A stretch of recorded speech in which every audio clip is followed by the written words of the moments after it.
Hi, my name is Dani Cordomi. I am a chef, bartender, and front of house restaurant extraordinaire, and this is the Layered Onion. The first time it came about, I was like maybe 13 or 14, and I grew up with just my dad. Like my mom wasn't she passed when I was young. And so me and my dad would watch TV a lot together, and we would watch Chopped and mostly Chopped, and I can't remember what other TV shows. Chef's Table was coming out on Netflix around that time, so we'd watch all these cooking shows together, and I was I don't know, it just really drew me in.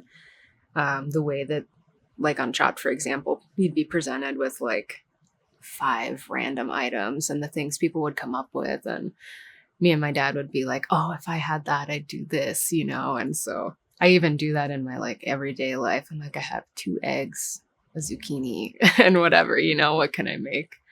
So, and then Chef's Table was a lot more that show is really almost philosophical about cooking, and so I think as I was growing up and watching the culinary scene grow and having access to it on these streaming services, it kind of just sparked a thing in me. Yeah, seeing all these culinary things on the rise on social media and TV and everything, I think I just was it started to click, and I was this is really interesting stuff. And then I working in the service industry just slowly, I don't know, made my way into food. It's just been what I've been doing. It's the only industry I've really worked in. I don't know if I'm in a place in my culinary development or career that I necessarily have my signature thing, where I take something and make it Dani's, I would say that there's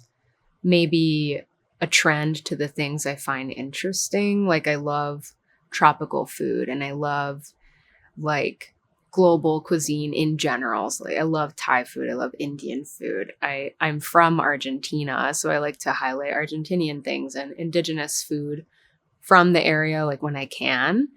But I think at the end of the day, my signature sort of thing, what would make a recipe my own, is more so how much it inspires me, or if I find it interesting or intriguing, or because you're kind of the way people do, they go on their own little adventures. They find one thing really interesting for 2 months or a year or something. I think it's more like that for me right now. So right now I do a lot of bartending in my work. I'm less kitchen involved right now, and I'm more making drinks and cocktails and mocktails. So I have been highlighting a lot of different tropical fruits is my main thing. So I just did a margarita competition at Canteen called Margarita Madness, and it was really fun. But for my signature cocktail, I did soursop and honeydew melon. And soursop is one of those fruits that a lot of people don't know what it is, especially up here in the Midwest. So I wanted to highlight that ingredient. So I'm pretty obsessed with soursop, honestly. It's it's kind of got a creamy texture. So people get soursop and this other fruit called custard apple or chirimoya. They get them, I think it's called chirimoya. They get it confused because they look similar, but custard apple is pretty sweet and soursop is more sour, and it's a little watery, sweet, sour.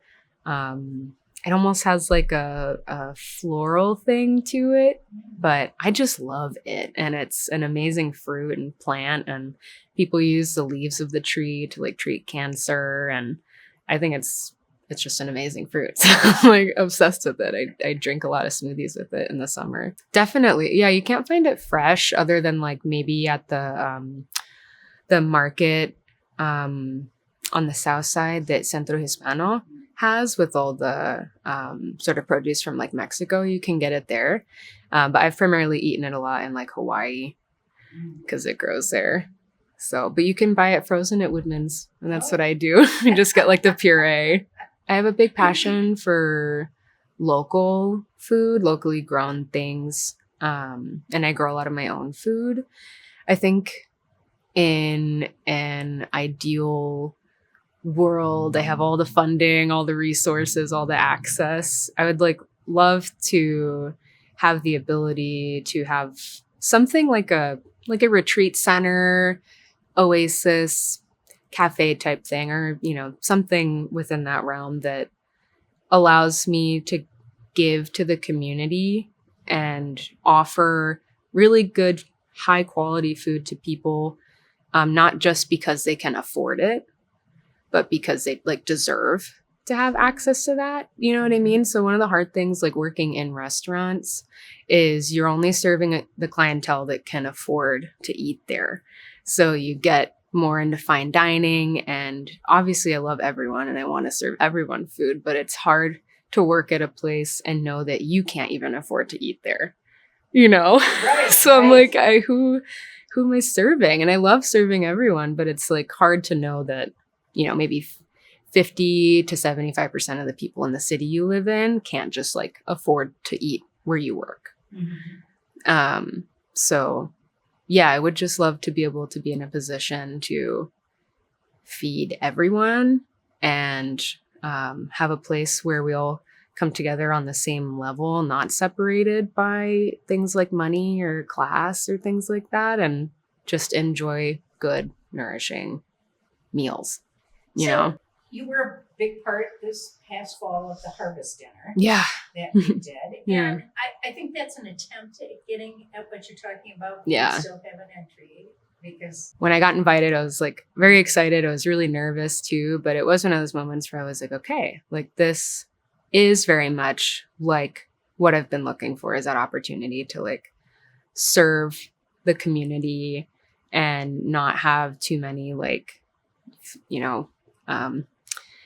obstacles in the way between good intentional food and it getting to people, that aren't just within a certain class. So yeah, I had a really great time with that. I think it was so sweet to see everyone of all different backgrounds there enjoying the food. Obviously, I always love the way that they highlight indigenous foods and sort of the food distribution and how Dan works with all these amazing heirloom and indigenous corns and what have you. I don't know a ton about what he does, but yeah, the food I made, trying to remember, it's hard sometimes to recall right away, but I did do a vegan taco filling that was lentil and mushroom based, and everyone seemed to love that, and that was fun for me because I am always thinking about accessibility. It really ties back into accessibility at the end of the day. So I know there's a lot of people who are plant-based or maybe just don't eat dairy or don't eat meat or something. And at these big events, these buffet style events where they don't necessarily have the option to be I don't eat this. Can you modify this for me? It sucks to show up somewhere and only be able to eat one thing. Mm-hmm. And it's salad, and there's nothing wrong with salad, but it's always salad or pasta with red sauce, So I wanted to make something that was thoughtful and inclusive and good and not an afterthought. So everything I made that day was vegan. Yeah, I definitely think so. I growing up, I think a lot of people relate to this, but I had a lot of trauma growing up, and I lost my mom, and all the things happened. And one of the coping mechanisms for that was eating food because that was comforting. Mm-hmm. And a lot of people do that. They stress eat, binge eat, what have you. And so I had been doing that for years. Most of my life, I've had this kind of unhealthy relationship with food, and that it filled a void for whatever was missing, not being able to process emotions, so on. And so I think getting the opportunity to grow food really helped change my perspective on it, because I see it as a much more sacred, valuable thing now that I understand how much time and effort actually goes into making food happen. It's almost hard to gorge yourself on it, because you take the time to acknowledge, like when you do take the time to acknowledge that so much went into making this bowl of beans you're eating, you know, even something as simple as that, you slow down, you really take it in, and you start to like listen and realize when you're full. And it all ties into like this intuitive eating and like gratitude.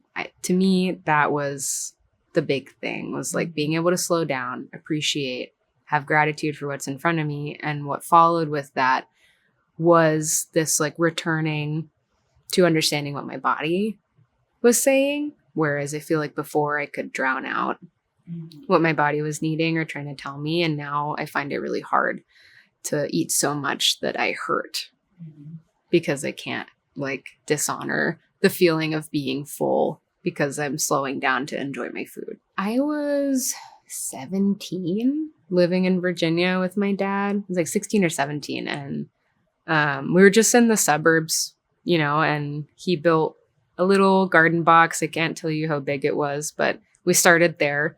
We grew like a couple peppers and tomatoes and maybe a couple herbs like cilantro and things like that. And so he would make like spicy chicken with all these like cool hot peppers we had. And yeah, that's how it started.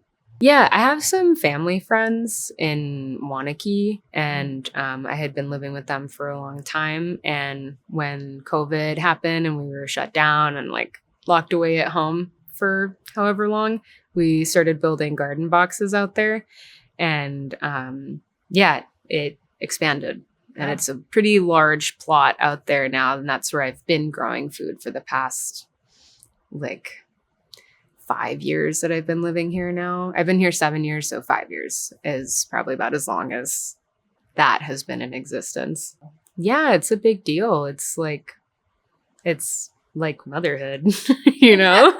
It is like on a smaller scale. You're like, I nurtured this thing and here it is producing and nourishing me back. And it's a great thing. You learn a lot just like working on the land. I have like with growing food anyways and cooking, there's a variety of squash that I always try to plant every year. And I try to save seeds from the squash that like survive in hopes that, you know, I'll eventually have like a squash that's hardier to these conditions here. But yeah, I unfortunately don't know the like scientific name of the squash, so I couldn't point people at exactly which one it is. But in Argentina, they call it cepayo criollo or cepayo plomo, and it's like massive. It can get really massive. Like they can get just like, you know, this big in my lap, and they're like pale blue, but with bright orange flesh inside.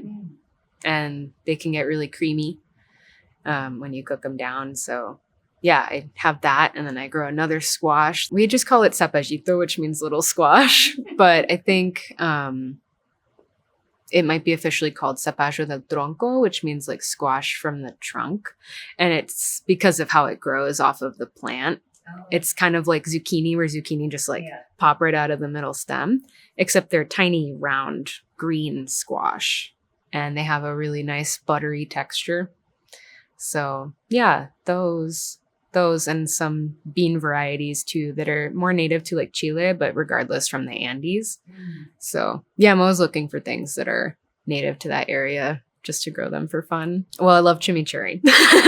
For sure. I always bring back chimichurri because people in the US know chimichurri, and sometimes it gets like, people don't realize that it turns into like a fusion thing, like a fusion sauce. Like some people put like cilantro in chimichurri, for example. And in Argentina, we don't have cilantro. Like it's something you could maybe find at a specialty store, but Argentinians don't eat cilantro. So oftentimes you'll see cilantro and other herbs in chimichurri. And I'm not a purist about it, but I do know how we make it there. And so I'm like, I like to show people how we make it there, how my dad always taught me to make it, and what he emphasizes is important for making a good chimichurri. So I love to do that and just put it on something as simple as like cooked meat or vegetables. And it's simple and delicious, which is a lot of Argentinian food.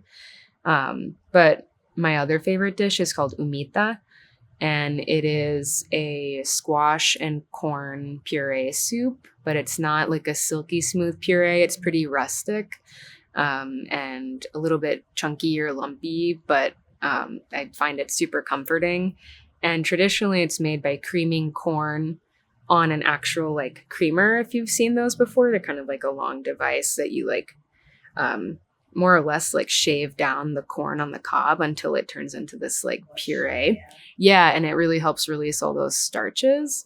And so it naturally binds in the soup, and it's a little sweet and savory, and you serve it with some goat cheese and like chili oil on top. It's really good. Admittedly, don't know a ton about native corn varieties there. They grow a lot of like white and yellow corn. Like they're not immune to like the sort of agricultural revolution up there. So things are very like monoculture or like kind of standardized there. So you don't actually have too much access to like heirloom things as much as you think, as much as you do in a state like Wisconsin, where you can get these really cool varietals everywhere. So I don't actually know a lot about native varieties of things like corn there, because they've kind of disappeared. Probably harder to find anyways. They do, but it's not like it is in the US, where it's almost like an event, like a recurring thing that happens Saturday once a week. It's like the fruit vendors are out there almost every day, because that is where you get your food. In most of the like towns and even cities in Argentina, like the supermarket hasn't entirely taken off. They've tried to plant supermarkets there, and there's some that succeed because the supermarket's great for certain things like, you know, toilet paper, household goods, bottled water, all that stuff. But for produce, like small vendors still dominate that. So even in large cities like Buenos Aires, when I was there in February, it's still like you go to the plaza of the local sort of like borough that you're in, and all around the plaza there's like fruit and vegetable vendors at least 4 times a week. That much I don't entirely know. I think a lot of people, yes. Maybe in somewhere like Buenos Aires, it's more imported because it's a huge city. Like it's like New York. So a lot of people there will get produce from like Brazil, like Paraguay, Uruguay, other bordering places. But up in the Andes, like where my family's from, it is local. Yeah. And up in like Iguazu that borders on Brazil, it is very much from nearby, because it's a lot more of a I don't want to say fertile, but because it's a more tropical climate, there's just a lot that grows there. And so you can get things from really nearby. I have been letting opportunities come to me, because right now I'm still in this like process where I'm trying to figure out how do I move forward. People are still going to ask me to do events, and I'm starting to get people to ask me to cook for like retreats and things like that. So now I'm at a point where I'm like, okay, I'm not necessarily seeking these things out, but they keep coming to me and I'm happy to do them, but I need to have some sort of business I'm operating under for like legal reasons, you know? So I'm trying to navigate that. So while I'm doing that, I'm not necessarily like taking other things on. I do have a friend that asked me to cook for her retreat, and I think I will do that for her in August. And I'm doing events like with like Lauren Montalbano and Kyle, because I've worked closely with them for a couple years now. So I do events like with them, but not necessarily like as my own entity, you know? So yeah, I think right now I'm just working on growing food, growing like medicinal herbs and stuff. I make a ton of my own medicine and share it with like people personally. But yeah, this year is kind of like okay, how do I make this happen in a more official professional capacity? Because it's going to keep coming my way. I don't advertise myself, so I am really grateful when opportunities do come my way, and I have a lot of fun with it. My name is Dani Cordomi. I am a chef, bartender, and front of house restaurant extraordinaire, and this was A Layered Onion.